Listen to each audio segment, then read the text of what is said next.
తను ఏదో ఒక రోజు అందరినీ ఫూల్స్ చేసేస్తుందమ్మా. నువ్వే ఆలోచించుకో. చూసావు కదా అసలేమీ జరగనట్టు ఎంత కూల్గా లోపలికి వెళ్ళిపోయిందో. తనకసలు తప్పు చేశానన్న ఫీలింగ్ కూడా లేదు. అసలేమీ తెలియనట్టు నటిస్తుంది. నువ్వు అడగాలమ్మా, ఎందుకిలా చేశావని కడిగేయాలి. ఇవన్నీ అడగకుండా అలా ఎందుకు వదిలేసావమ్మా? కొన్నిసార్లు నిశ్శబ్దం చాలా అవసరం. అది నీకు అర్థం కాదులే.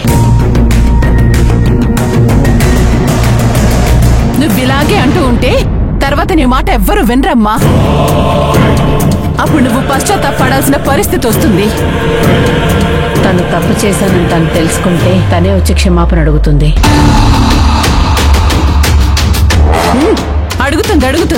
అడుగుతుందని నువ్విలాగే కూర్చో, చేతిలో చిప్ప పెట్టేసి వెళ్ళిపోతుంది.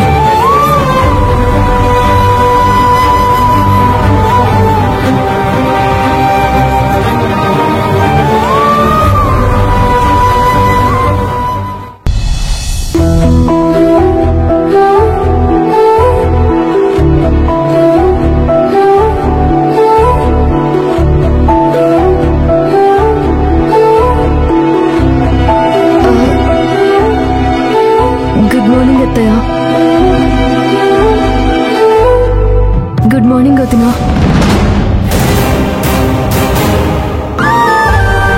అత్తయ్య మీరు కూర్చోండి, నేను కట్ చేస్తాను.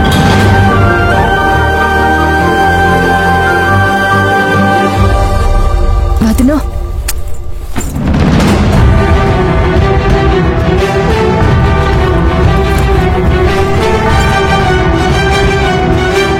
అత్తయ్య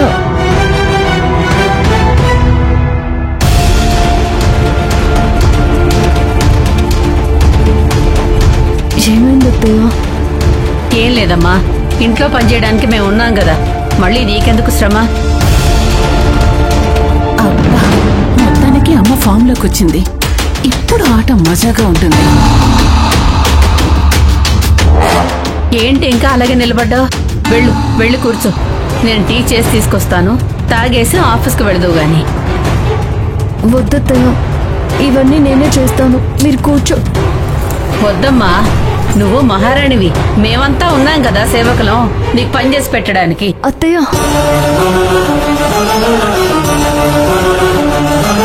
దయచేసి నన్ను క్షమించండి.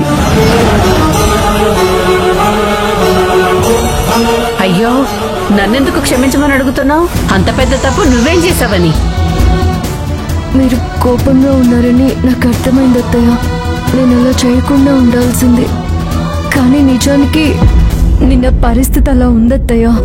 అక్కడ ఏం జరిగిందో మీకు తెలియదు. ఆయనకి సీరియస్ గా ఉందంటే కంగారుగా వెళ్ళాను. అక్కడికి వెళ్ళాక తెలిసింది వినోద్ అన్నయ్య మమ్మల్ని అక్కడికి రప్పించడానికి అలా చెప్పారని. ఆ తర్వాత పార్టీ అని చెప్పి చాలాసేపు అక్కడే ఉండనిచ్చారు. అప్పటికి ఇంటికి వెళ్దామని ఆయన నేను అడిగాను అత్తయ్య, కానీ వాళ్ళు వెళ్ళనివ్వలేదు. కనీసం మీకు ఫోన్ చేసే ఛాన్స్ కూడా ఇవ్వలేదు. క్షమించండి అత్తయ్య.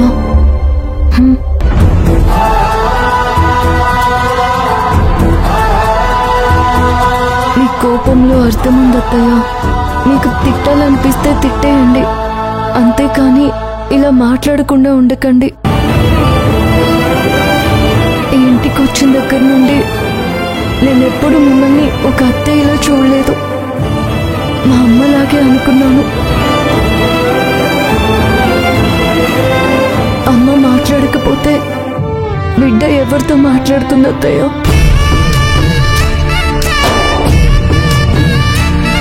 ఆపుతావని నాటకాలు?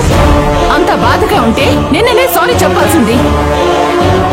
నిన్నంత హ్యాపీగా ఉండి ఈ రోజు వచ్చి సారీ చెప్తున్నావా? బాగానే నటిస్తున్నావే. అది కాదు వదినా, నేను నిన్ననే సారీ చెప్పుండాల్సింది. గిల్టీగా ఫీల్ అయ్యాను, కానీ చెప్పలేకపోయాను. ఇప్పటికీ ఇదంతా నాటకం అనిపిస్తే మీరు నన్ను క్షమించకండి. నేను మనస్ఫూర్తిగా సారీ చెప్తున్నాను అనిపిస్తేనే మీ బిడ్డ తప్పు చేసిందని క్షమించి దగ్గరికి తీసుకోండి.